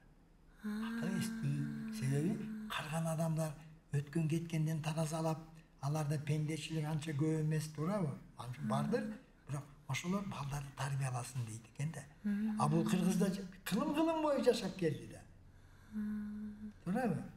Мына акмандык катта. Анан Кыргыздарда аксакалдар институту жок болуп калды. Эми орой, бирок жана Акшакал деп айтты го. Ошого жакыныраакта келди. Белек Солтоноев тарыхта китебинде жазып атат. Мен бала кезде карыялар, аксакалдар чогулганда баатырлардын эрдигин, даанышмандардын акылын айтып турчу эле дейт. Азыр дейт, бул 1925-жылдарда айтып атат да. Чогулган жерде эле ушак дейт. Тиги кызматка барат экен, муну камайт экен, муну азыркы аксакалдар андан ого өтер да. Туурабы? Туура. А бул аксакалдар институту Төлөк Төрөкан жазып атпайбы? Мындай дейт, канча түтүнгө бий болгон, канча түтүнгө бек болгон, канча түтүнгө кичекей кан, канча түтүнгө чоң кан болгон деп жазылып атат. Бирок ошо кандардын баарынын үстүндө 40 же 30 аксакалдар көзөмөл кылып турган дейт. Аксакалдарга эми аларга деле көп нерсе кереги жок. Алар калыс болгон, адилет болгон. Эми мага келсеңиз мындай маселе. Туура көп көйгөйлөрдү чечсе болот. Мен аны аксакал эмес. Мен чарба турмушта, чарба багытында көп иштедим да. Мен иштедим темир бетон заводдун мастеринен баштап, начальник ПМК, трестин управляющий болдум, обком заводдел, облсполком заводдел, обком заводдел, секретарь, область жетектедим, кыргыздын жетектедим. Албетте тажрыйба бар. Бирок биздин депутаттар болобу көп буга муктаж эмес дейм, мага сезилет да. Муктаж эмес. Ушу билимге муктаж эмес деп ойлойм да. Себеби муктаж болсо, эми кеңеш болбосо дагы ой бөлүшүп, бу кандай болот деп койсо, мен элиме жамандык каалабайм да. Анын үстүнөн кыргыз айтат, жайлоодон түшүп, жакага келип калдык деп коет. Шарттуу. Жайлоодо түшкөн деген, эми мен азыр жашым декабрдын бир 15-20-ларында да, бу жашка келген адам бөлөкчө ой жүгүртүп калат экен. Мисалы мага жанагындай шаң шөөкөт, сөөлөт, тигүү деген кызыгы жок. Мага өндө, Анан мындай да, мен чоң атам айтчу, арбак улуу, алар бизге кайрылып келбейт. Биз арбакка барып кошулабыз. Арбак сурайт экен да, жанай, силерге биз мекен калтырдык, силерге биз манас калтырдык, комуз калтырдык, керемет кыргыз тилин калтырдык, нарк салып калтырдык. Ошонун баарын кемитпей кийинки муунга өткөрүп бердиңби? Булут алдында карызыңды аткарып. Эгерде жок десең, анда ойлонуп калат экен, катарынан орун береби, бербейби деген маселеде. Кыргыздын наркын, тарбиясын караңыз, чоң атам айтып калчу. Эгерде катарынан орун бербесе, анда асман менен жердин ортосунда селсак болуп каласың.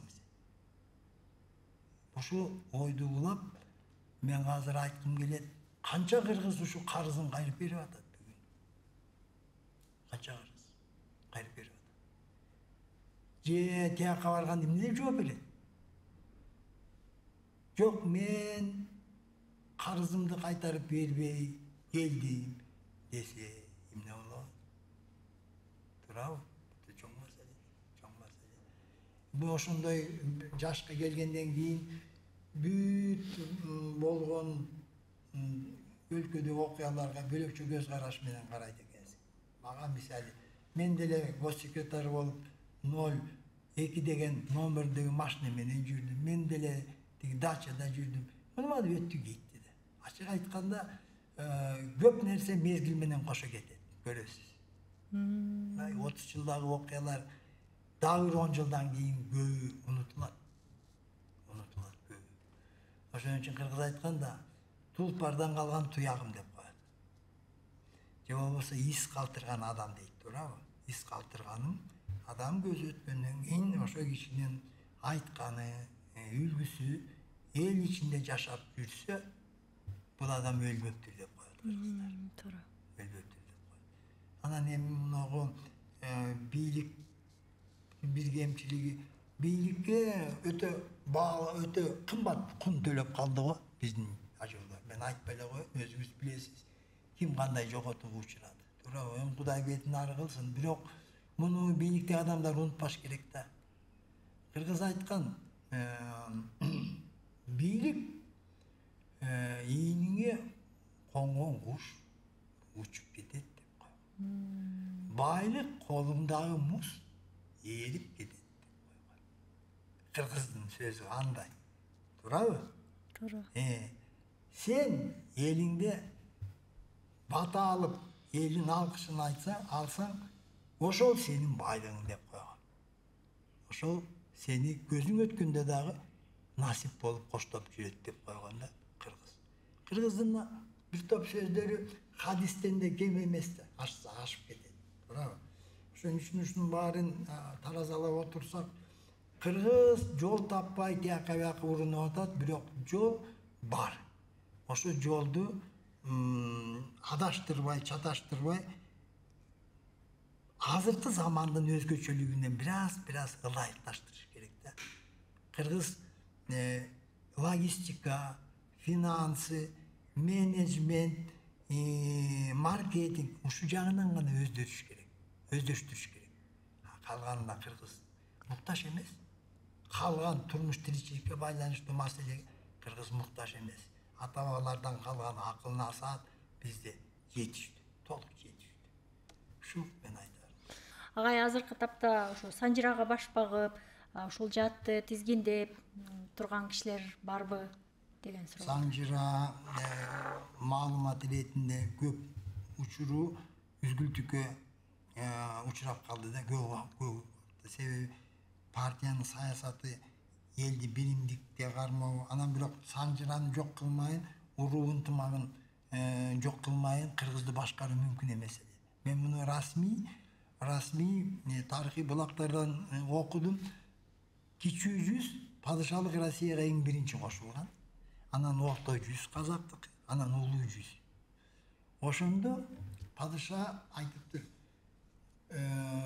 кантип башкарабыз бул элди? Булардын мыйзамдары бөлөк, мисалы кылмыш жасаган учурларда кайсы мыйзам менен буларды биз жазага тартабыз деп. Ошондо мындай деген сөз болгон экен. Бир топ кишилер айтыптыр, татар молдолордон жибер казак элине. Ислам динге киргизет баарын. Ошо шарияттан чыкпайт. Баш көтөрбөй калат. Молдолор баарын багынтып берет сага. Анан арды эме бар, тиги шарият бар, шарият менен бир нукка келет деген кеңеш берген экен да. Көрдүңүзбү кандай? Ал эми падышалык Россия албетте буга кызыктар болгон. Эгерде тарыхтын ар жагынан карасак, Алтын Ордодо такка отурган Өзбек хан болгон. Бул киши мындай болуп калды да, өзү тукуму, султандардын тукуму, бирок эл анча жактыра бербеген болгон. Анан буйрук экен, такка отуруп калганда İslam moldalar aytat, siz çoğçulağınız, biz eldi bağındırıp bereriz, 5 mal namazga çıkıp bereriz. Şu menen sizin hiçbir mınavınday korkunuşunuz bolboyun. Bari bizden sözümüzden çıkpayt degen eкен de. Anam men emне kılım? Bizdin ata-babalarыбыз tengirçilik menen geldiler.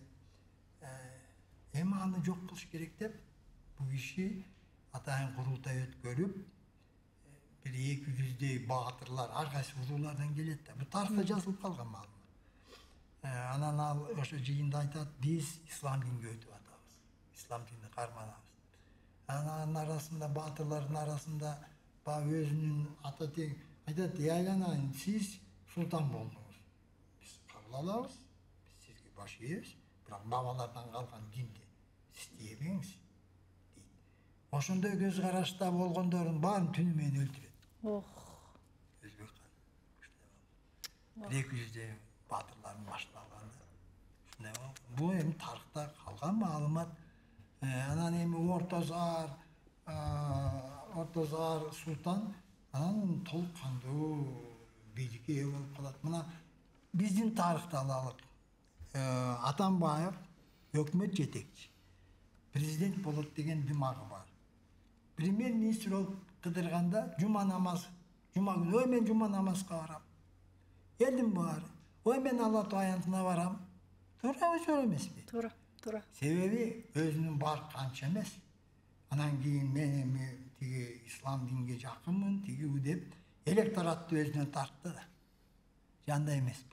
Ошондой. Азыр деле ушинтип келатат го. Ошондой болду. Көрдүңүзбү кандай?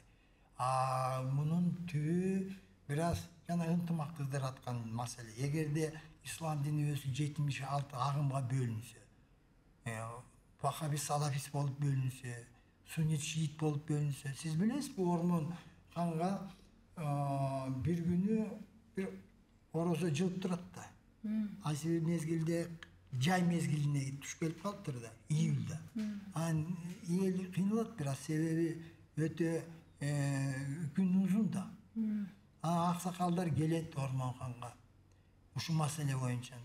Ormon Han'daki biri sırttan gelgen kişiler eken küte tursun, bir gün kütöt, ikinci günü tütöt. Anan Orman'ın kempir aytetken aksakallar kütüp kaldı.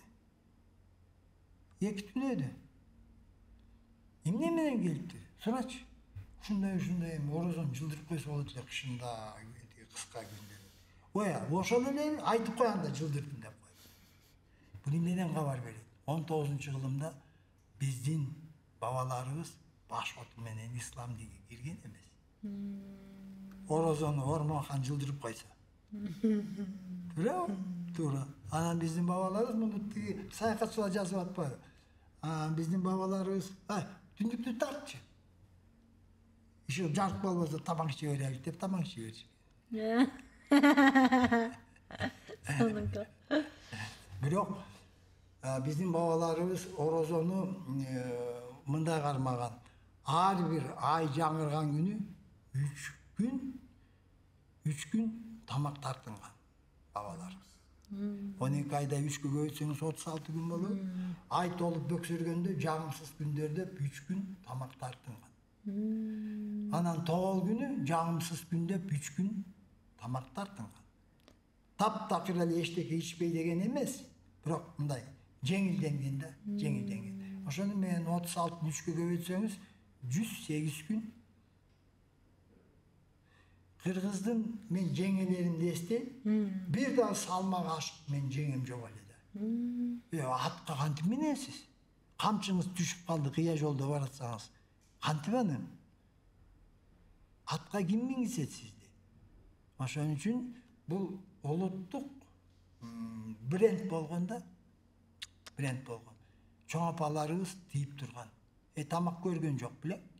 Эмне эле лукулдайт? Кыз деген байка эле ченебичет деп калчу эле жок элем. Көрдүңүзбү кандай? Бул жалпы элде ушундай нарк болгондо. Биз эле чатыштык менен жүргөн да ал убакта. Ошондо мен эсимде арктан аттаганда, шагыратпай аттабайсыңбы? Баарын шагыратып эле. Жүргөн басканына чейин тарбия болгон да. Азыр бар ошол, азыр жок ошол. Көрдүңүзбү? Ошон үчүн 106 gün 100 gün Kırgız tamaqtan tardым. Men есімде жоқ, bir чоң апалар бар эле, эми оору болгон окшойт, салмагы bir 90 килограмм. Авал болсо бар эле мындай арык чырай. Мен Кыргыз алтын иштегенде чет өлкөлүктөр менен тоо тармагын көп кендерди кыдырдым да. Анан bir күнү bir инвестор айтат, мен байкадым дейт, силерде ашык салмак жок. Эмне үчүн дейт? Өзгөчө аял кишилерде дейт, бийлиги жок дейт. Чын эле Америкада ар бир 3-чү адам салмагы 100-120 килограмм. Ичкен тамак ошондой. Бүт эле гормон, бүт эле химия, кыймыл жок. Аларда ашык салмак катардагы көрүнүш. Карасаңыз 100-170-130 килограмм бул катардагы көрүнүш. Мен өзүм көңүл буруп аптырмын, чын эле айларга кыдырсаңыз, эми мындай да, эртең менен уйсаш керекпи? Саш керек. Кечинде эрте жатыш керекпи? Эрте жатыш керек. Анан кийин курут жашаш керек, бээни сагыш керек. Өйдө ылдый түз жок да тоодо, туура? Булакка түшсөңүз суу көтөрүшүңүз керек. Бүт эле тиричиликте, тынбаган тиричилик. Ашык салмак картты болот. Хот-дог, мот-дог деген жок, тоонун шартында, туура? Тамак, биз 2 мал тамактан жейбиз. Кыргыз 2 мал тамактан жейт. Түштө мал жайып кетет да. Эртең менен кечинде эле. Ана айылга келип турабы? Жок, айылга келбейт. Анан отун тартыш. Тоодо жыгаш жок, отун жок, курай тезек. Кечинде bir маалысык тамак. Агай, бизде көмүү зыйнаты кандай болчу эле? Бул ислам келелектен мурун. Мындай, биздин доордон 1500 жыл мурун сөөк кое башташты. Сөөк өртөө менен сөөк коёуда 1,5 жыл жүрдү. 1,5 жыл жүрдү. Мынагы Хакасияда дөмүзөлөрдө сөөктөр дагы бар, анан сөөктүн гүлү дагы бар. Кыргыз минтип айткан, жана айттым го сизге. Атабыз нур, энебиз жер, каныбыз суу, жаныбыз аба. Ошон үчүн кыргыз адам көз өткөндө көктөн бүткөн көккө кетсин, өрттөгөн. Жерден бүткөн жерге кетсин. Анан табиятты булгабайлык. Табиятты булгабайлык деген саясат болгон. Ушундай. Сүкүт темасына киришчү экен, агай? Абдан да. Кыргыздарда бул катардагы көрүнүш болгон. Катардагы көрүнүш болгон. Кыргыз сүкүттү күндө эртеден кечке сүкүт чалып койгон кишилер болгон. Оңой эле. Табият ошого ылайыктуу болгон да, түрткү болгон табият. Өзүңүз элестетип көрүңүз. Кырдан ашып эле наркы чокко чыксаңыз, мына отурсаңыз сүкүт өсү келет. Көз жүгүртсөңүз, асман жерге кошулганча тоону чокулар, ак мөңгүлүү ала тоолор. Канаттуу куш чымчыктарынын сайраганы, шаркыраган дарыянын үнү сизди бул пендечиликтен дароо эле алып кетет дейт. Бөлөк жерге алып барат. Ушундай да табият өзү ошого шыктуу, өзү ошого шыктандырат адамды. Анан эми Кыргыздын бир жакшы жери жайлоодо керемет да, сиз калкан көпөлөктөрдү көрүп калдыңызбы? Чоң. Жок. Жок да азыр. Адам баласы кырып таштады да аларды. Кандай айленейин түрлүү чымчыктардын сайраганы, бияктан чөп үзөңгүдөн өйдө. Керемет 5. Ошондой шартта адам өзү жан дүйнөсү кир болбойт го. Өзү таза болот да. Айлана чөйрөн азыр мына таштандыларды караңызчы кандай. Себеби биз мекенди баалабай калдык. Канча кан төгүү менен бул мекен бизге келген. Андай сезим жок, андай маалымат жок. Жана 5000 жоокерден 36 жоокер келди. Канчасы кырылды? 4606 жоокер кырылды. Ошон үчүн азыр бүт эле пакет таштанды, табиятты кыргыз мындай кылганда, журту саргайып кетти. Жараткан кырсыктап коет, көчөлүк. Анткени намыс болгон. Баланчанын журту, Назиранын журту, саргайып кетти. Эмне дейт? Элдин бетин кантип карайбыз? Кой көчтүк деп. Анан көчкөндө баарын тазалап, баарын мисилдетип, эмки жылы келгенче кадимкидей көк болуп калыш керек да. Жергенен эле да ал убакта. Бирок табиятка болгон мамиле бу биздин энебиз, арбактар жаткан жер. Кыргыз айтат да, жер эненин карызынан денеңди берип кутуласың. Улут алдында карызыңдан жаныңды берсең да кутула албайсың деп койгон да бабаларыбыз. Улут деген маани кандай болгон? Азыр улут деген сөздү ким? Улутчу, кой айланайын сен улутчу деп жаман бүт тескери болуп кеткен да. Муну баарын оңдош керек. Муну ким оңдойт? Муну сиздер оңдойсуздар. Сиздердин муундар оңдойт, жаш муундар оңдойт. Биз болсо дегиле азыр мамлекеттин тагдырын 40тан жашы өтүп кеткендер оңой менен чечпей калды. Себеби өздөрү турмуштан мокок болуп калган, ден соолугу, үй бүлө көйгөйлөрү 20, 25, 30, 35-дегилер чечет азыр. Жанда эмеспи? 50-дегилер эптеп 60 койчу. Ушундай да туурабы турмушта. Азыр мендей жашта эч ким эчтеке кыла албайт. 100 жылда жер жаңы, 50 жылда эл жаңы деп коет го. Анан мындай жаш муундарга баш багып, мынтип моюн созуп карасаңыз, кичине мындай көкүрөгүңүзгө үмүт жандыргандар барбы? Кийинки муун кандай келе атабыз? Мындай мен интернеттен байкап атам. Казак туугандар алдыга кетти бизге караганда. Алдыга кетти. Себеби кемпири деле, келини деле теңирчилик жөнүндө жанагы жети нан жасаганын, 9 токош жасаганын, чалы деле карыган, жаш деле баары азыр өзүнүн ата тегин жолуна деп укмуш кетип атат. Мен да байкап атам. Ооба, тиктокто жалаң теңирчиликке кайтышыбыз керек, ата баба жолуна кайтышыбыз керек дегендер болуп атат да. Укмуш. Бир чети эгемен доорунда алтын адамдан 7-ни табышты булар. Казак жеринде. 7-ни табышты. Карасаңыз эмне деген керемет айланай. Эмне деген алтын жасалгалар бар. Эмне деген кийим кечектерин таң каласың. Бул улуттук сезимди ойготуп атат да. Анан президент Токаев бул жанагы Алла тигүү дегендерге көп жол бербейт окшойт дедим да. Бул экинчи маселе. Анан алар алдыга кетти. Бизде деле мындай илең салаң байкап отурам. Бирок жанагы ширик деген сөз, анан мунугу сүйөк узатканда сойгош керек деп. Бу жөнүндө мен көз карашым мындай да. Тил бузулса, дил бузулат. Салт бузулса, эл бузулат деген биздин бабаларыбыз. Биз элди бузбашыбыз керек. Дилибизди бузбашыбыз керек. Өмүр бою жашап, şu bir bodomalga kantip tatып алсын. Азыр той томолок деп атабыз, көрүп атабыз. Андан көп акча кетип атпайбы? Ысырап коорчулукту азайтыш керек. Эмне себебинен? Мен жана айттым го кыргыздын түшүнүгү менен. Айланайын баарын куну болот. Сен кун төлөйсүң.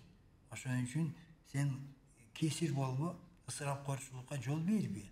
Бул туура.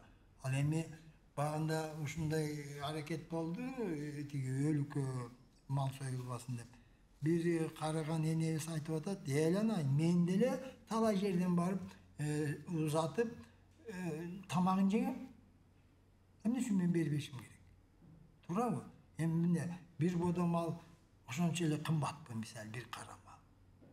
Эмне азыр таап эле жатат го, элне колунда бар го. Азыр банкта билесизби канча миллиард сом банкта жатат.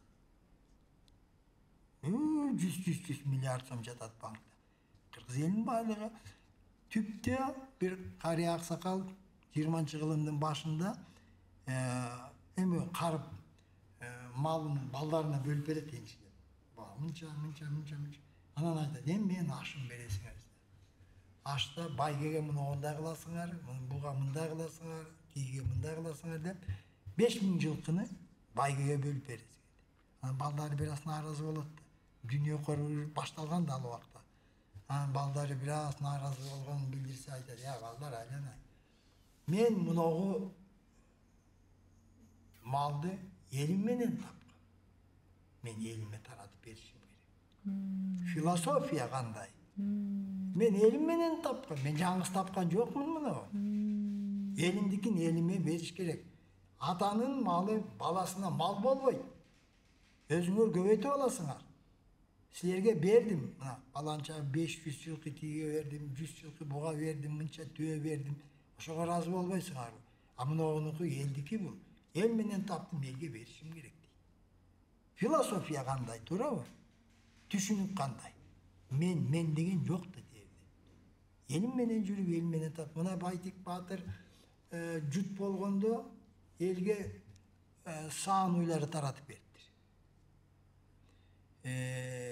Музоосун алгыла, башын кайрып бергиле деп. Бу дагы эмне деген мас? Саясатта бул эзүүчү тап, анан кийин мындай, андай дегенде туурабы? Кыргыздын аттам замандан бери келаткан наркы элге бөлүп бер. Нурдөөлөт Баатыр саяктан, Нурдөөлөт Баатыр. Карып ден соолугу начар болгондо байбичесине айтат экен, эми мен коштошо турган бул учур келди. Менин көйгөйүм, менин ордумду ким басат? Анан байбичеси айтат, агайымданча кейип атасың, 3 балаң бар. Ошондо десе айтат, мен коркконум элим тентип кетпесин деп атам. Улуу балам колтугу суук, бул болсо кесир, бул болсо наркты билбейт. Үчөө тең менин ордума келсе, саяк элим тентип кетет. Мен ага жол бербейм. Жылкычы Садырды алып келгиле, менин көзүм өтүлөктө Садырды менин ордума шайлап кетип берди. Ал элдин келечегин ойлойт. Балдардын өзүнүн жеке баласынын келечегин ойлобой, айланайын, элим тентип кетет. Муну балдарым жарабайт, эл башкара албайт. Бу жакында эле болгон окуя. Сон 19-кылымда болгон окуя. керемет. Көрбөсү. Анан Садыр аке карабайсызбы кандай кылган? Верныйга котормочу, тилчи керек деп көл элинен 12 баланы окууга жөнөт. Анан 12 баланы алып барат Садыр аке. Анан терде каттоо калат да. Анан каттаган киши айтат, аке, өзүңдүн балаң көрүнбөйт го. Мен өзүм балам көтөрө албайт бу жүктү. Көрдүңөрбү? Элдин кызыкчылыгы биринчи орунда турганда. Мен бала кезде бир күнү дуу болуп эле дөңгө аксакалдар чогулуп калды. Анан мен чоң атам дейчип Сартоонун алдына жатып болуп турам, булар эмне эле чучу болуп атат. Биздин айылдан бир киши райпотребсоюзга завсклад болуп дайындалып сүйлөшкөн экен. Кишилерди ортого салганда. Завсклад болсо айыл сүйүнөт азыр, табылбаган чай алам, чий барып алам.